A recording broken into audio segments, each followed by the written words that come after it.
It's Newsreel Films presents exciting news. Is the divorce over? Are spirit and science tying the knot once more? Are the church and the laboratory saying the same thing? Out of the misty ages of antiquity, the quest for the divine and the quest for knowledge about the universe marched hand in hand.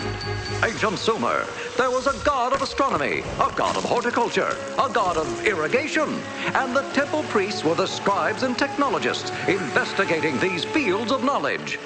Ancient Greece, philosophers asking the questions of why are we here, developed the theory of the atom, celestial movements, and human ethics. Medieval Europe, the Western Church arose to a position of supreme power. Kingmaker, landowner, and purveyor of the truth, the Church took it upon themselves to be the one knower of everything. The dogma was law. Yet science had moved forward and now challenged the dogma that the Earth was the center of the universe. Copernicus, Bruno, and Galileo all felt the heavy hand of the Church. The tragedy. Unable to suppress science anymore, the Church and science divided up knowledge and human endeavor. Descartes invented dualism. The Church had the unseen, science the seen, and materialism was born.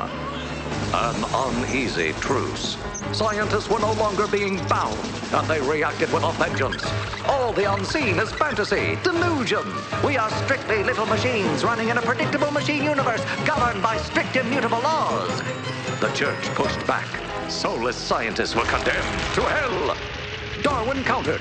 The Creator is nothing, nowhere. We are random mutations, simply a carrier of TNA's relentless quest for more in a meaningless universe. And meanwhile, both science and religion were hitting the wall. If everything was mechanistic and God was the holy creator, then what were we humans supposed to do?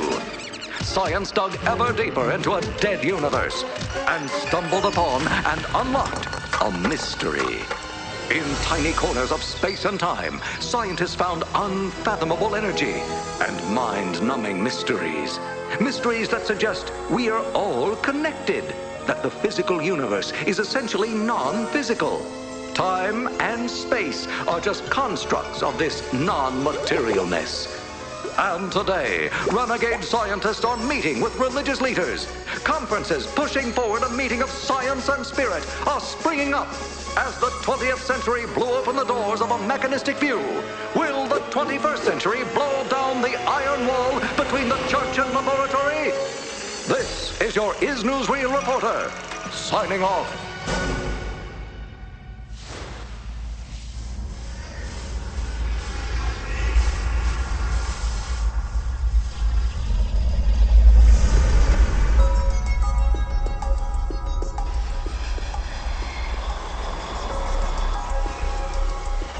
The rabbit hole and how deep and how far we want to go is really how much do you want to discover about your true nature? Alice went down the rabbit hole where she met the Mad Hatter. Hatter was mad, and the idea was you want to get out of the rabbit hole after you've gone in. So there's two stages to science. There's the crazy part where you go down the rabbit hole, and then there's the part where you check the craziness of your ideas against a rigorous, strict, straitjacket-like process.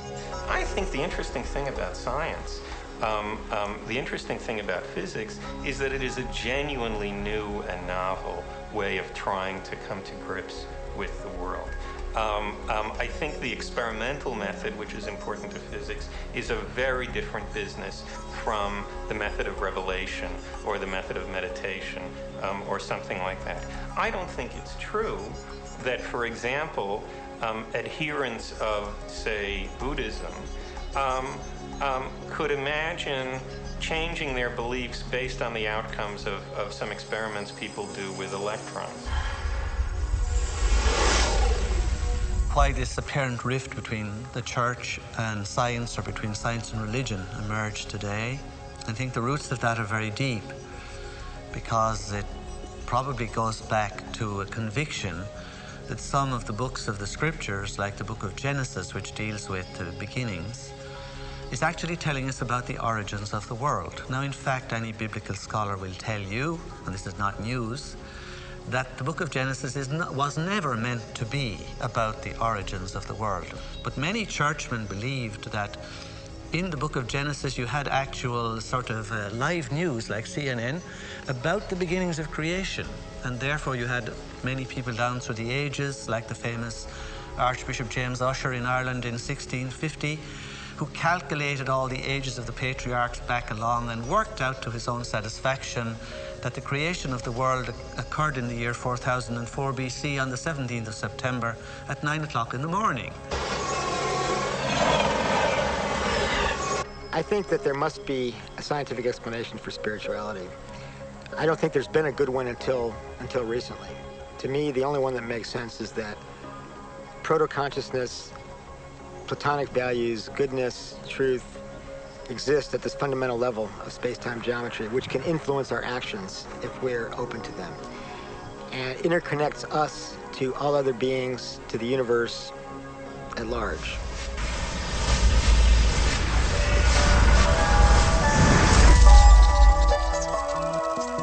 It's time to get wise.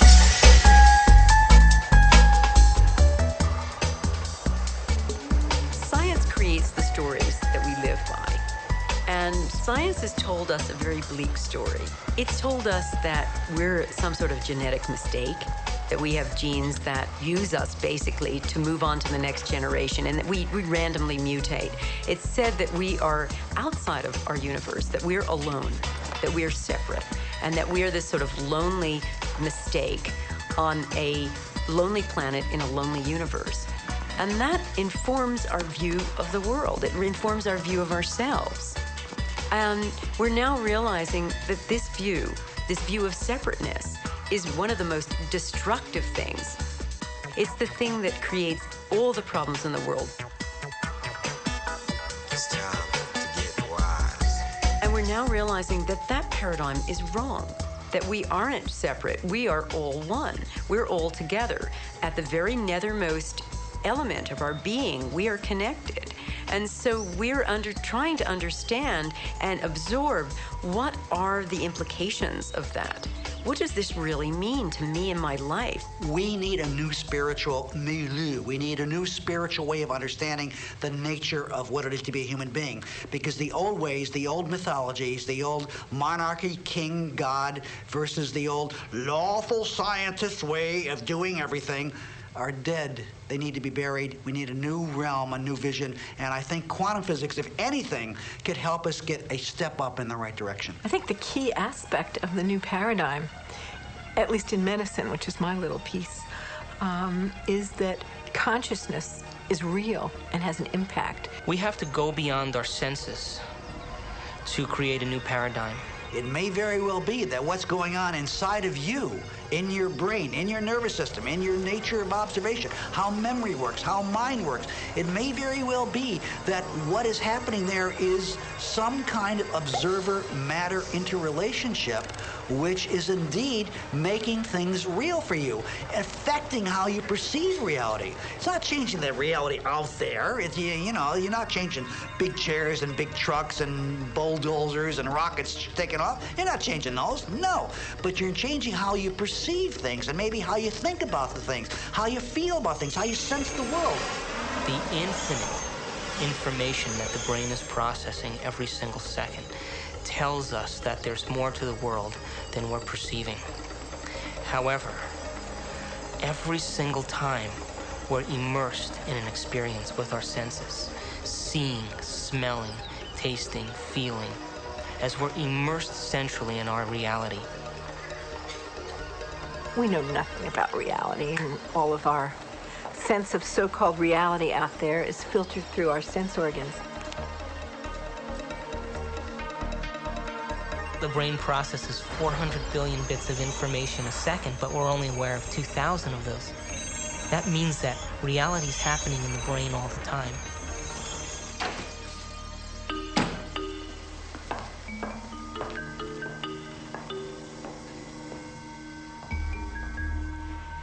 You should try it.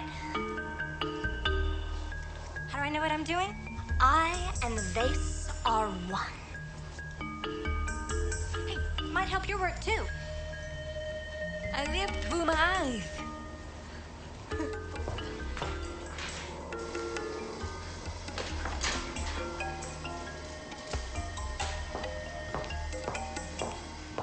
Acting in reality. Not just some nebulous, nothing, touchy-feely world of shifting whatevers. If it's real, I want to see it. The eyes are, in some senses, a camcorder because they are taking that information and they're storing it, but you're not really able to get it to mean anything until you actually put it all together. So in some senses, it requires the editor's table to really put the whole thing together, to put the movie together of what your life and your world is actually about. If I get out of bed in the morning, okay, and I suddenly decide to take very seriously the claim, which is surely a true claim, that I don't know for sure if my eyes are working correctly, okay? So that for all I know, even though it looks like there's a stable floor by the side of my bed, there might be a cliff or something like that, okay? If I am unable to order those possibilities in terms of probabilities that I assign to them, then I'm not going to get out of bed. It seems to me I'm paralyzed in the most literal sense of the word, okay? I'm going to have no idea how to literally take the next step. It's definitely the case that we know that my eyes might in principle be deceiving me at any moment. We've had experience of people before subject to hallucinations, and even if we didn't, we don't know how to prove as a fundamental matter that our eyes never deceive us. That's absolutely right. But when we make the decision to get out of bed in the morning, we are assigning probabilities to the various hypotheses compatible with my seeing a floor by the bed. One hypothesis is there really is a floor there, and that's why I'm seeing it. Another hypothesis is my seeing the floor is a hallucination, and there's a cliff there. By getting out of bed in the morning, you endorse one of those hypotheses as more likely than another. Well, ultimate reality, I think, it very frequently depends a lot on how a person perceives it and what they actually think is the real reality of our world. If the brain is processing 400 billion bits of information and our awareness is only on 2,000, that means reality is happening in the brain all the time. It's receiving that information, and yet we haven't integrated it. But if we're given knowledge and information outside of convention, outside the box of convention, or say we merge quantum physics and neurophysiology, and the brain is asked to contemplate, or we're asked to contemplate on that, and examine the what-ifs and possibilities and potentials, and associate our knowns with our experience of what we know, and repeat it over and over again, the brain is going to start to integrate two independent neural nets, and it's going to create a new vision. And that new vision is going to be like taking a flashlight and shining it from those 2,000 bits of information that have to do with our body and our environment and time, slightly over in the dark and looking at something new. That's called realization.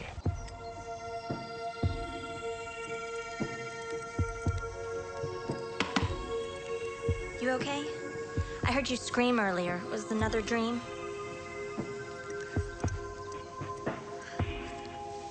You were an Indian, watching Columbus's ship materialize out of thin air. Wow. And this medicine man kept hitting you. Cool. Hey, maybe it was a past life, or a parallel reality, or a future life. Get weird. Or maybe that dream was trying to tell you the truth. I guess it just depends on what you think is real. Maybe you should try different anxiety pills. My pills are fine, okay? Thank you. Well, I have to go get dressed. I hope you feel better, Amanda.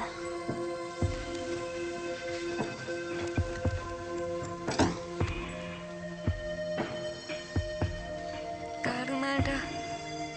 I could be such an asshole.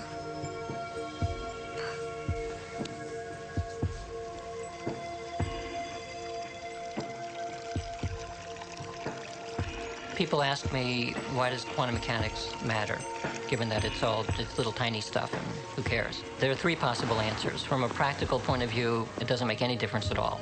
I mean, you still have to go to work and drive your car and do all the rest of it. From a second point of view, it infiltrates everything in the world, especially the world of electronics. When you go to the supermarket and you do the scanning at the checkout, that's a quantum mechanical effect. But I think the important part is the third one, which is essentially a philosophical issue. Why are philosophers so passionate about deconstructing the assumptions of the world? I finally got it. I got it as a result of looking at quantum mechanics and comparing it to classical mechanics. They present two very different ways of thinking about the way that the world works and about what we are. So from a classical perspective, we are machines. And in machines, there's no room for a conscious experience. It doesn't matter if a machine dies. You can kill a machine. You can throw it in a dump. It doesn't matter. If that is the way that the world is, then people will behave in that way.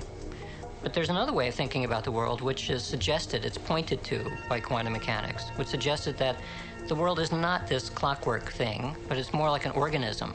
It's a highly interconnected organismic thing of some type, which extends through space and time. In that kind of environment, what I think and the way that I behave has a much greater impact, not only on myself, but on the rest of the world, than it would if it was a classical world. So from a very basic point of view having to do with morals and ethics, what I think affects the world.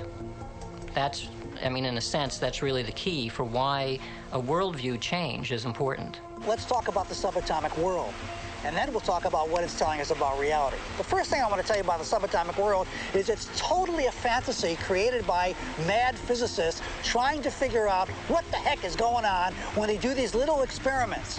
By little experiments, I mean big energy in little spaces and little pieces of time. It gets pretty nutty at that realm of things, and so subatomic physics was invented to try to figure that all out.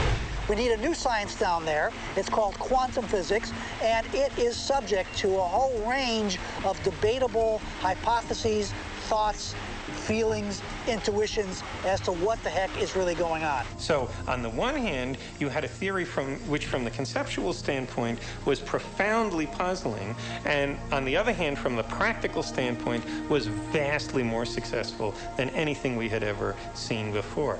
This is the kind of situation that produces the tension that all of the investigations of foundations of quantum mechanics are feeding off of since then. Because on the one hand, this is an acutely paradoxical, puzzling, conceptually confusing theory. On the other hand, we have no option along the lines of throwing it out or neglecting it because it is the most powerful, proven tool for predicting the behaviors of physical systems that we have ever had in our hands. The universe is very strange. There seem to be two sets of laws that govern the universe.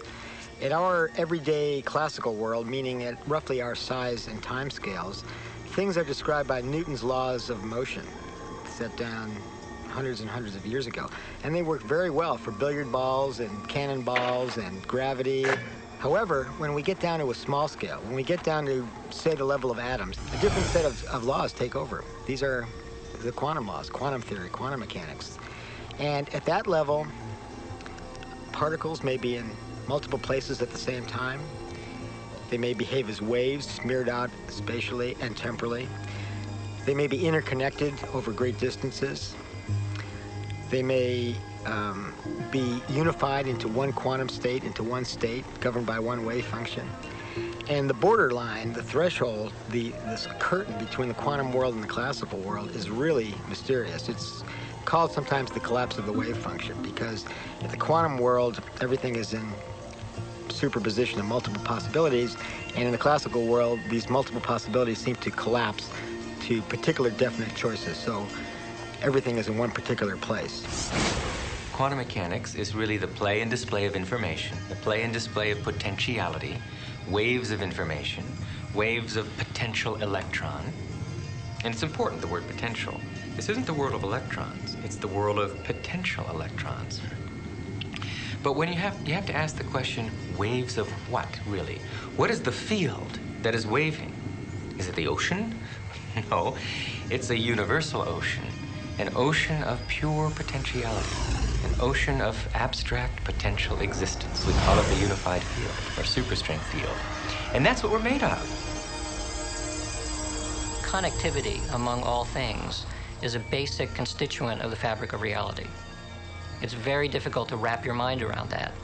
But Erwin Schrödinger said, he's one of the founders of quantum mechanics, that entanglement, which is this idea of this connectivity, is not just a property of quantum mechanics, it's the property. It's the property of quantum mechanics that makes it very, very strange. And it doesn't seem to fit in with our ordinary world, our ordinary experience, but in fact, it actually does.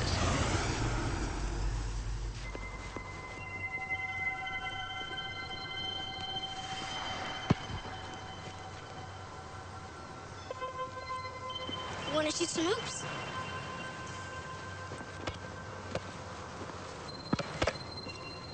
No, you don't have to be like that.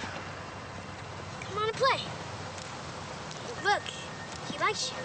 Don't you have time for a little one-on-one?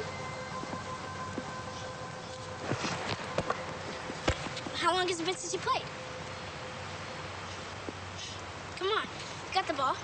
Take a shot. No, my lady, not from there. It's out of bounds. Gotta be on the court to be in play.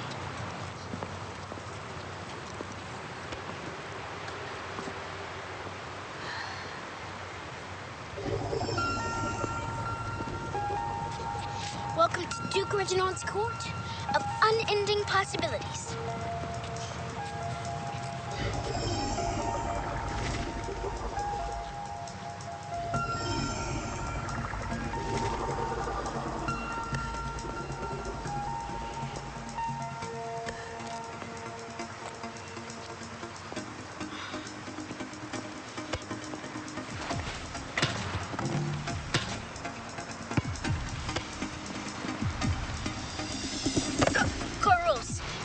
Last one. The hook. It never touched you. Right. And it's not solid. Its ball is mostly empty. We were all taught in school that the world is made of stuff, of matter, of mass, of atoms. Atoms make up molecules, molecules make up materials, and everything is made of that. But atoms actually are mostly empty. For example, if this ball were the nucleus of an atom, a proton in a hydrogen atom, for example, then the electron circling this, which would describe the outer limits of that atom, would be out by that mountain over there, roughly 20 miles away. And everything in between is empty. In fact, the universe is mostly empty. However, when we go down in scale, in the emptiness, we eventually come to a level, the fundamental level of space-time geometry, the fine basement level of the universe, where there's information, there's a pattern. It's called the Planck scale, and it's the fabric of the universe. And at that level, there's information that's been there since the Big Bang. So most of the universe, even of matter, is actually empty. Most people think that the vacuum is But for internal self-consistency of quantum mechanics and relativity theory, there is required to be the equivalent of 10 to the 94 grams of mass energy, each gram being E equals mc squared kind of energy. Now that's a huge number, but what does it mean practically? Practically, if I can assume that the universe is flat, and more astronomical data is showing it's pretty darn flat. If I can assume that, then if I take the volume or take the vacuum within a single hydrogen atom, that's about 10 to the minus 23 cubic centimeters. If I take that amount of vacuum and I take the latent energy in that, there is 1 trillion times more energy there than in all of the mass of all of the stars and all of the planets out to 20 billion light years. That's big. That's big. And if consciousness allows you to control even a small fraction of that, creating a Big Bang is no problem. Organizations like NASA, British Aerospace, are all trying to tap into this incredible unimaginably large energy sea. And they feel if they can tap this, we can travel to different galaxies. So they understand that in empty space, there is this unbelievable energy. The major basic idea that quantum physics implies, which makes us understand this or even think about this new paradigm, the thing which is that there's this underground, there's got to be a realm of existence which cannot be ever touched on or seen, which bubbles into the existence giving rise to our understanding of the world.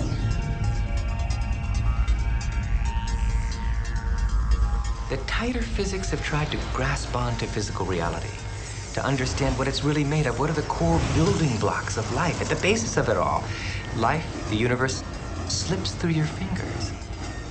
And you come up with something that's increasingly abstract to come to the realm of pure abstraction. And that's what the unified field is. It's pure abstract potential, pure abstract being, pure abstract self-aware consciousness, which rises in waves of vibration to give rise to the particles, the people, everything we see in the vast universe.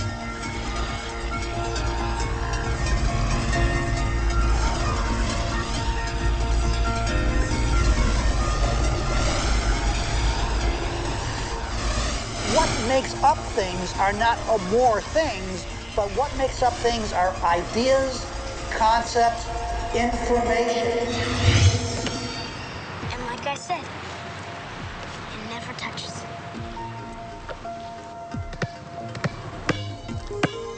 Another strange fact is that objects never really touch each other. When I dribble this ball, the atoms of the ball and the atoms of the ground never actually meet. So nobody touches nothing. Come on, put your stuff down. Nobody's gonna take it. Like I said, this is my court. It's no problem.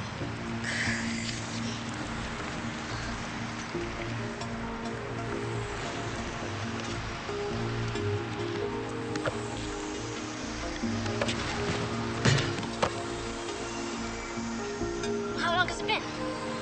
I'll be 8.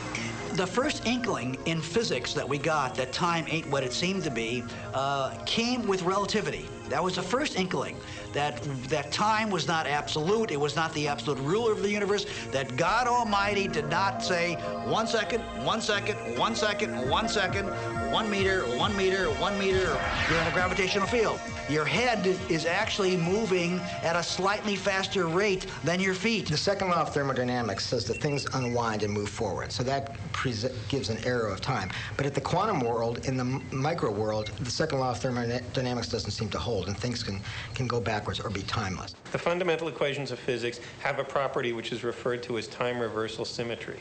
And what time reversal symmetry means is that a set of laws, which are time reversal symmetric, are laws that have the following feature. For any process that's in accord with those laws, the same process going backwards is exactly as much in accord with those laws, okay?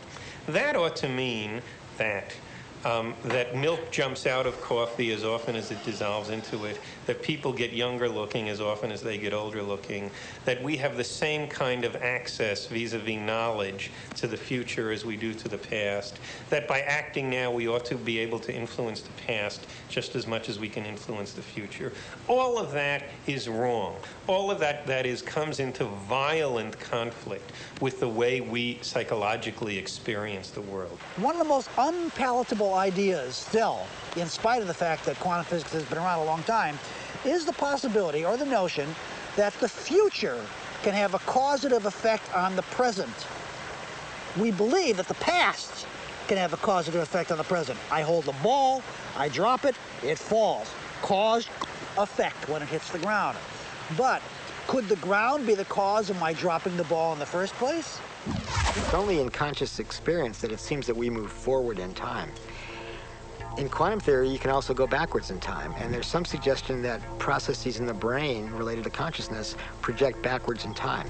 For example, in the late 1970s, a neurophysiologist at University of California, San Francisco, named Ben Libet, did some very famous experiments. What Libet did was study patients who were having neurosurgery on their brains with their brains exposed while they were awake. They were given a local anesthetic to numb the area of the skull and scalp to access their brains. And they were awake, and Ben would talk to these people. So, for example, what he did was he would stimulate their little finger and look at the part of the sensory cortex on the opposite side that was related to that, record from it electrically, and ask the patient when he or she felt the stimulus on the little finger.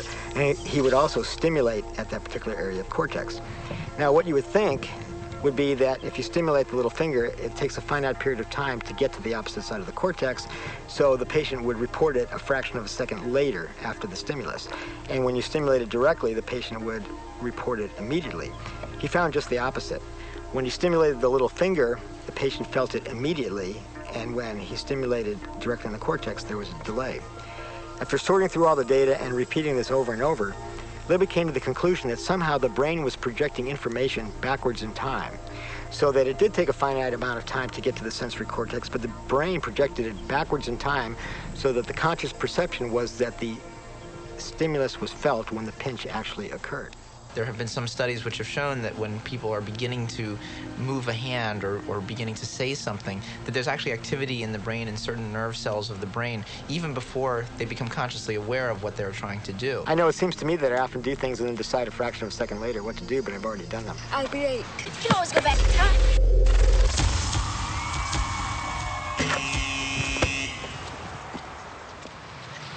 What's the matter? Remember, it's empty. How do you know this shit? I read Dr. Quantum comics. Everybody thinks it's just kid stuff, but I know it's real. That's how I do my magic on the court. So, what they taught us in school isn't really the way it is. And that our senses are playing tricks on us. You just gotta wonder, what is this reality that we find ourselves in? Quantum physics says it's all just waves of information. Do I believe that? I hope so.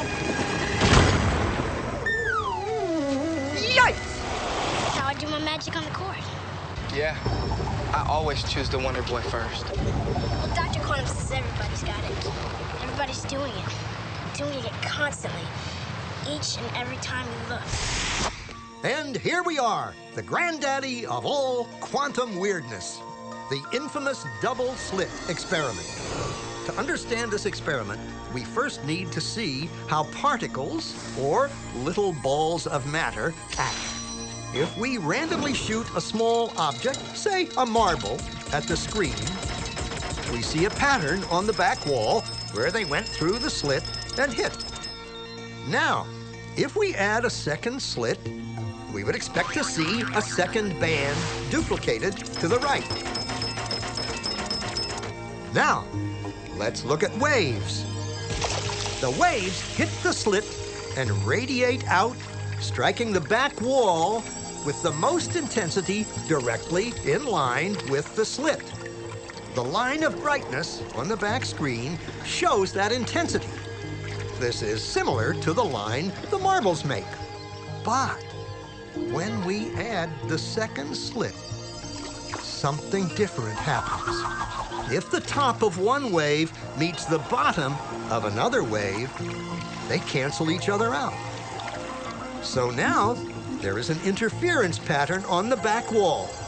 Places where the two tops meet are the highest intensity, the bright lines, and where they cancel, there is nothing. So, when we throw things, that is, matter, through two slits, we get this, two bands of hits.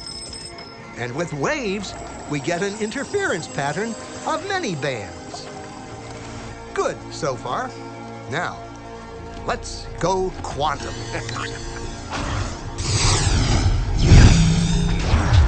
An electron is a tiny, tiny bit of matter, like a tiny marble. Let's fire a stream through one slit. It behaves just like the marble, a single band. So, if we shoot these tiny bits through two slits, we should get, like the marbles, two bands. What? An interference pattern. We fired electrons, tiny bits of matter through. But we get a pattern like waves. not like little marbles. How? How could pieces of matter create an interference pattern like a wave? It doesn't make sense. But physicists are clever. They thought, maybe those little balls are bouncing off each other and creating that pattern. So they decide to shoot electrons through one at a time. There is no way they could interfere with each other. But after an hour of this, the same interference pattern is seen to emerge. The conclusion is inescapable. The single electron leaves as a particle, becomes a wave of potentials, goes through both slits, and interferes with itself to hit the wall like a particle. But mathematically, it's even stranger. It goes through both slits, and it goes through neither. And it goes through just one, and it goes through just the other. All of these possibilities are in superposition with each other. But physicists were completely baffled by this. So they decided to peek and see which slit it actually goes through. They put a measuring device by one slit to see which one it went through and let it fly. But the quantum world is far more mysterious than they could have imagined. When they observed, the electron went back to behaving like a little marble. It produced a pattern of two bands, not an interference pattern of many. The very act of measuring or observing which slit it went through meant it only went through one, not both. The electron decided to act differently, as though it was aware it was being watched. And it was here that physicists stepped forever into the strange, never world of quantum events. What is matter? Marbles or waves? And waves of what? And what does an observer have to do with any of this? The observer collapsed the wave function simply by observing.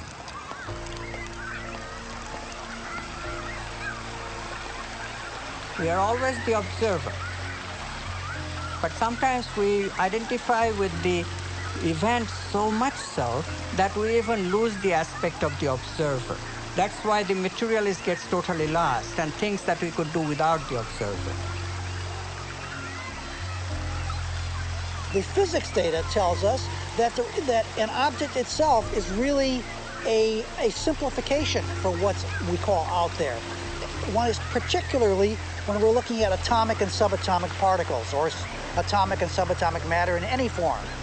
What we find is how we go to look at it, what we choose to examine it with, actually changes the properties of what we observe to be out there. Is this the observer, and which is so intricate to understanding the wacky, weird world of quantum particles and how they react?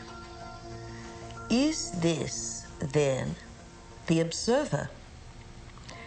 And even though we cannot have a quantum field without the observation of scientists who have gone there, who have uncovered it, layer after layer after layer, they're all observers.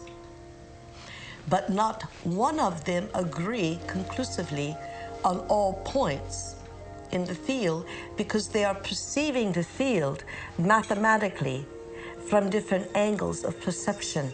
We don't know in quantum mechanics how to hook ourselves as observers up with the world. We don't know how to treat ourselves as observers as just another part of the physical system that we're describing.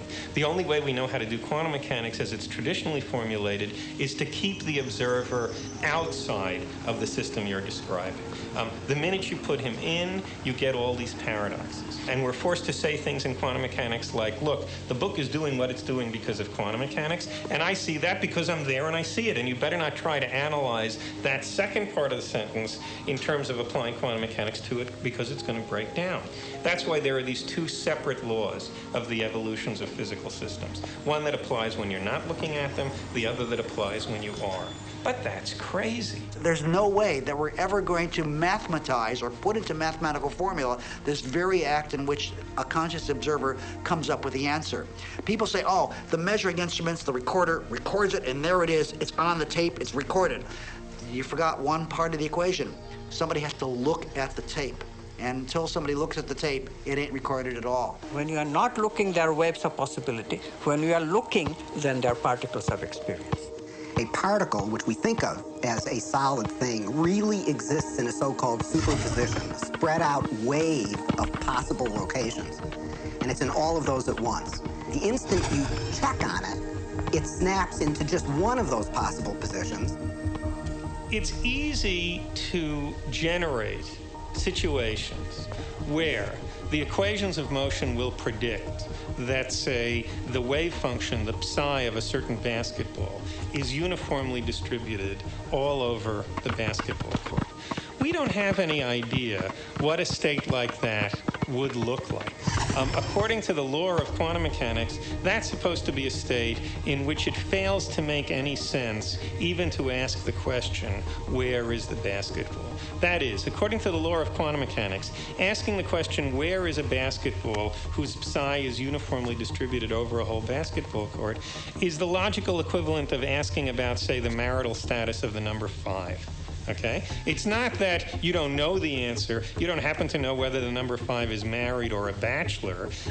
It's that the question somehow is radically inappropriate in the first place. The number 5 doesn't have a marital status, there's nothing there to ask about, and similarly, a basketball whose wave function was uniformly distributed over the entire basketball court would not have a position that could even coherently be asked about.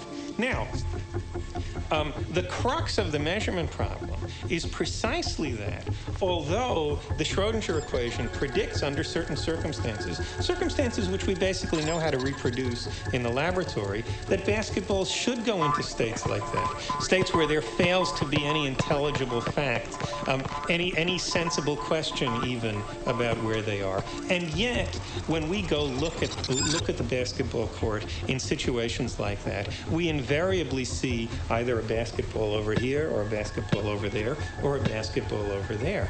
The fact that we see the basketball in some specific location as opposed to seeing it in some science fiction state that we can't even imagine what it looks like, where there fails to be a question about what its location is, the fact that we always see it in some definite location is an explicit violation of these equations of motion, and it's exactly there that the measurement problem comes up. When you observe, things happen.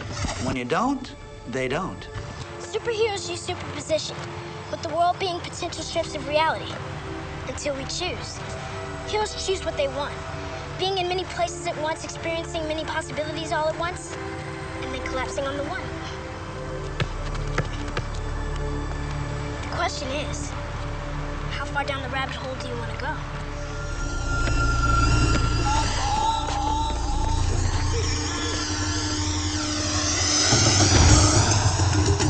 Your own mind is creating multiple possibilities in your subconscious. The superpositions of possibilities are in your subconscious. I mean, you may be consciously aware of them, but they exist, I think, in superposition of multiple possibilities, which after a while will collapse to one or the other. Project or plan into the future or cast a thought ahead of itself. Nice shot.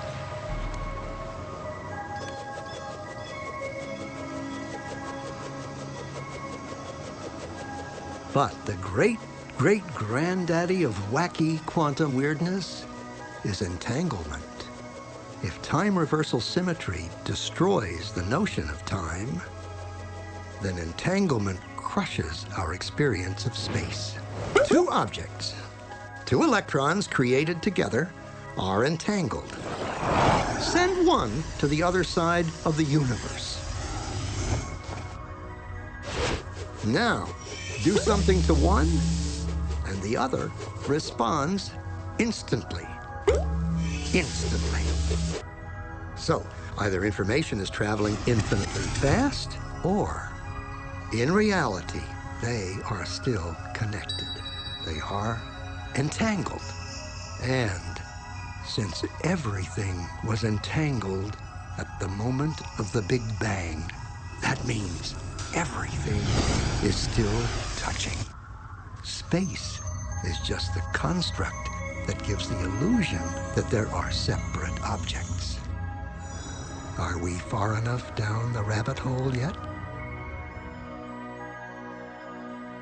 You now can see in numerous labs around the United States objects that are large enough to be seen by the naked eye, and they are in two places simultaneously. And you can actually take a photograph of that. Now, I suppose if you showed a photograph, they'd say, oh, great, here's this nice blob of colored light, and I see there's a bit of it over here, and another bit of it. So you got a picture of two dots. What's the big deal? Superposition is pre-detection. What I was speaking about in the film is post-detection. Now, under normal circumstances, a single object, once it has been detected, is in just one position. However, there are states of matter that have been created now in which objects can be in multiple positions simultaneously, not just two, but actually as many as 3,000 positions. The first of these objects were called Bose-Einstein condensates. And they are single wave functions, meaning they are single particles. But even though they're a single wave function, the wave function has multiple positions. And if so, well, look right in the chamber. You can see it right there. Oh, I see two things there. You say, no, that's not two things. That's one thing. It's the same thing in two places. Tricky point here is that it's still a single wave function. It's not 3,000 separate wave functions. It's one wave function. So it's one particle. I'm not sure that people's jaw would drop about it, because I don't think people really believe it. And I don't mean that people say, oh, you're lying, or, oh, the scientists are confused. I think it is so mysterious that you can't even understand how amazing it is. One particle in 3,000 different locations. Now, if you were to weigh one of them, would it weigh 1/3,000th? Well, you can't weigh one of them. Why? Because it's one particle. It's one indivisible particle. But if it's in different locations, can't you put a scale under one? No, it's inseparable. It's not this is the tricky conceptual part. That it's not 3,000 separate parts. Even though it looks that way. Right. You can look at it, and you can't actually see the one with 3,000, but you can look at the simpler ones, the ones that are 2 or 3 or 4, and you can see, as I say, if you go onto the web, you'll see photographs of these. You'll see these little dots floating in space, and these are the different parts of one object. They're not separable. It's not 4 different objects or 6 different objects. It's one wave function. It's one object. That's a real brain fart, isn't it? Because when you think about it, you just, wait a minute, no. They're like here. So it's obviously 1, 2, 3. No, you can't pull one away from the others. If you try to pull one away from the others, the entire thing will just disappear. And then furthermore, you've seen Star Trek and whatnot. Beam me up, Scotty. Beam me up, Scotty. So it all seems sort of, oh, well, what does that really mean? But you've got to really stop and think about what that means, that it's the same object and it's in 2 places at once. And people tinker in the lab, and they get angry about things, and they have lunch, and they go home, and they lead their lives just as though nothing utterly astounding is happening, because, of course, that's how you have to go about it. And yet there is this completely amazing magic sitting right in front of your eyes.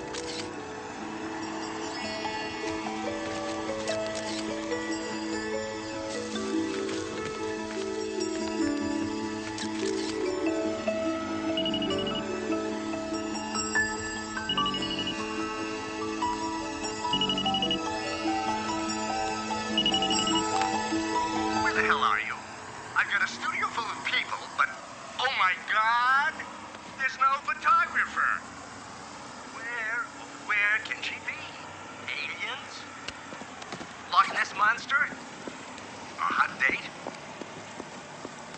we took two simple black boxes like this.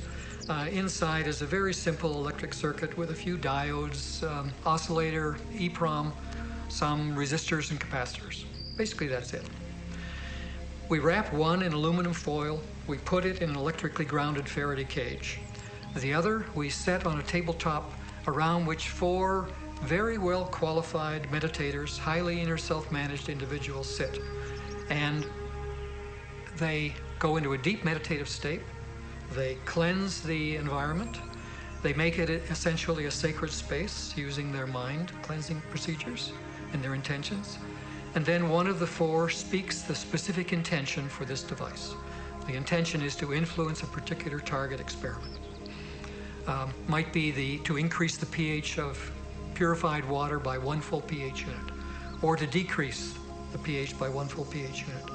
We've used these devices on all those experiments and have been robustly successful. In the meditative process, then after one speaks the particular intention, it's held various ways by the four for maybe 15 minutes, and then so be it, it's let go. And then a subsidiary intention is stated to seal that imprint into the device. We take one of these devices with its aluminum foil, we put it in a soft package, we put it in a FedEx packet, we ship it 2,000 miles away to the laboratory we were using up in Minnesota. And as soon as it arrives there, it goes into its own electrically grounded Faraday cage. The next day we do the same with the control. The experiment is running, and basically then one just takes the device out, sets it beside the experiment within 6 inches to a foot, and turns it on for a period of time. That's it. Now, we learned over some period of time that there was another factor. We found that the use of these, we call them intention imprinted electrical devices, the continued use of this somehow conditions the space to some higher level of symmetry. And we start getting new phenomena. That is, the devices work.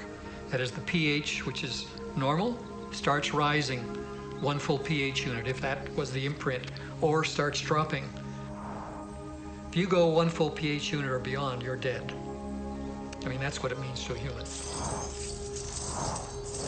REG machines, random event generators, are electronic tosses of the coin. One type of random number generator experiment that's been conducted many, many times, hundreds of times, over the past 4 decades or so, since around the 1960s, has been a random generator that only produces sequences of random bits, zeros and ones, like flipping coins.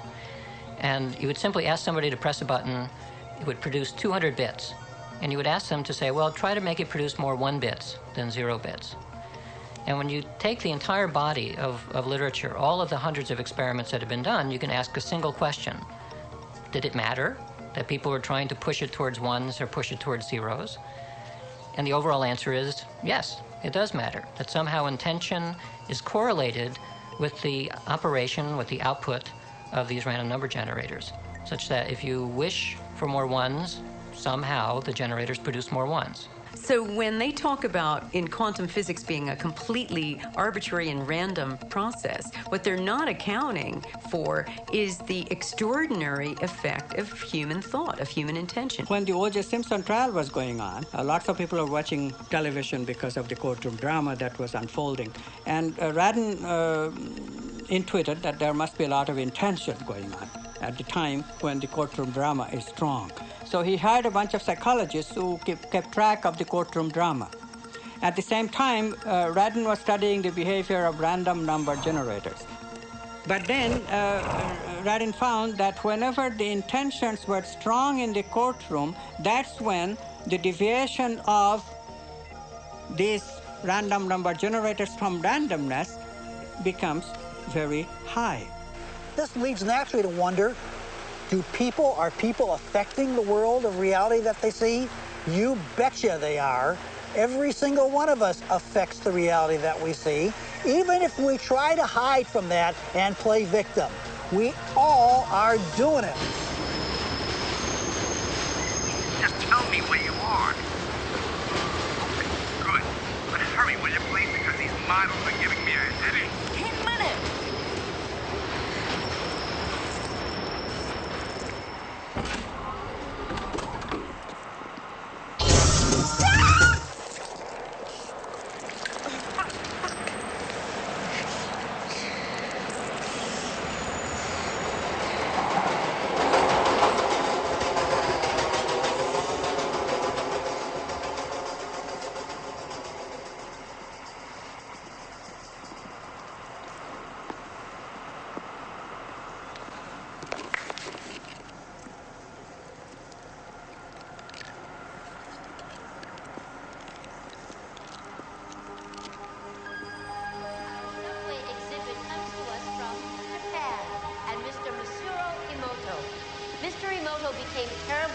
interested in the molecular structure of water and what affects it.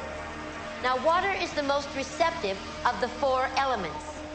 Mr. Emoto thought perhaps it would respond to non-physical events. So he set up a series of studies, applied mental stimuli, and photographed it with a microscope. For one sample of water, we drop about 0.5 cc's onto each 50 petri dishes. Then we take those 50 petri dishes and freeze them in a freezer at minus 25 degrees Celsius for about 3 hours. We take those frozen samples into a refrigerator that is set at minus 5 degrees Celsius, where a microscope with a camera is set up. There we take photographs of each of the 50 water drops individually. We first take photographs of water that we did not put any information in. Then we take the water with information and do the same procedure just described. We take those before and after photographs and compare the differences.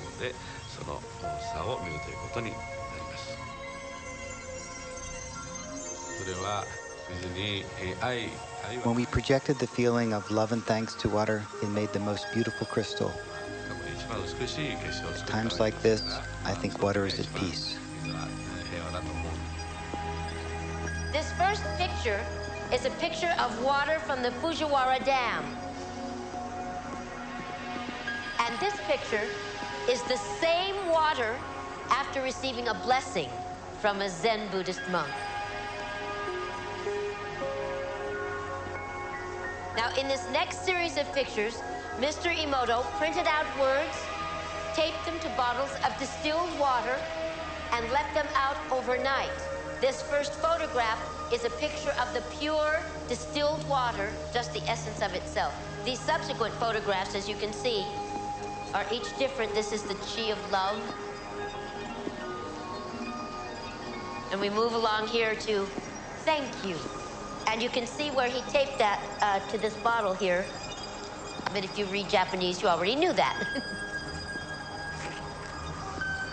Now, Mr. Emoto speaks of the thought or intent being the driving force in all of this. The science of how that actually affects the molecules is unknown, except to the water molecules, of course. And it's really fascinating when you keep in mind that 90% of our bodies are water.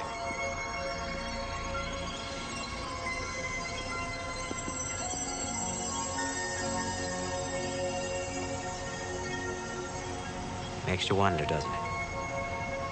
If thoughts can do that to water, imagine what our thoughts can do to us.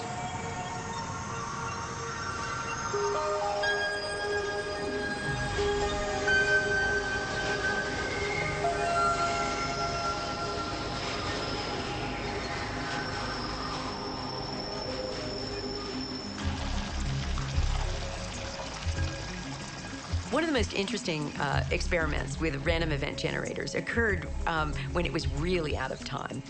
Some of the Princeton investigators and some of the other ones decided that they would try to see whether or not you could affect a random machine after it had run. So they converted it, instead of having a computer with a visual screen, they had a computerized situation that was audio tapes. And they had it with clicks in the left ear and clicks in the right ear. And they already played this with nobody listening to it, so that it already ran. They put that in a vault, and they then gave the tape, the already run tape, to a participant and said, take it home, I want you to listen to it, and I want you to make more left ear clicks than right ear clicks with it. Send your intention to it. So the person did. They handed back the tape, and they played it, and lo and behold, and they played the one in the vault too, and they discovered that they were both the same, and they both had more left clicks than right clicks. So what was going on here? Well, it wasn't as though the person who was the participant had actually affected it at the moment he was listening to it.